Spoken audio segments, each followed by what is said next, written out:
Good morning, everybody, and welcome to today's devotion for November 9th. Today's devotion is entitled Enduring Prayers. Today's Bible reading is from Revelation chapter 8, verses 1 to 5. When the Lamb broke the seventh seal on the scroll, there was silence throughout heaven for about half an hour. I saw the seven angels who stand before God, and they were given seven trumpets. Then another angel with a gold incense burner came and stood at the altar, and a great amount of incense was given to him to mix with the prayers of God's people as an offering on the gold altar before the throne. The smoke of the incense, mixed with the prayers of God's holy people, ascended up to God from the altar where the angel had poured them out.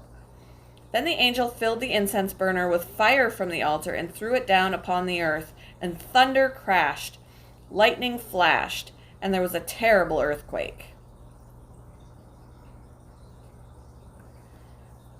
Prayers are deathless. These are the attention-grabbing words of E.M. Bounds, whose classic writings on prayer have inspired people for generations. His comments about the power and enduring nature of our prayers continue with these words: "The lips that uttered them may be closed to death. The heart that felt them may have ceased to beat, but the prayers live before God, and God's heart is set on them, and prayers outlive the lives of those who uttered them. They outlive a generation, outlive an age, outlive a world."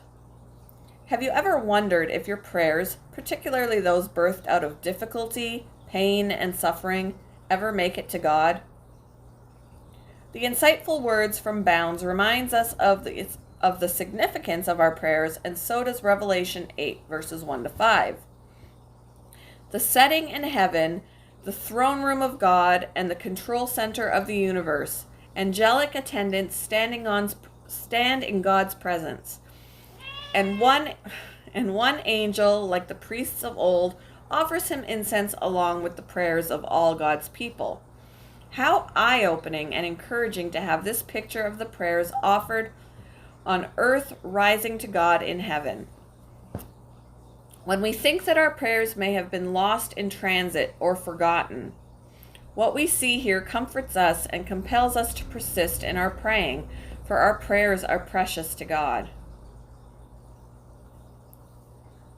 When have you questioned whether God really listens to your prayers?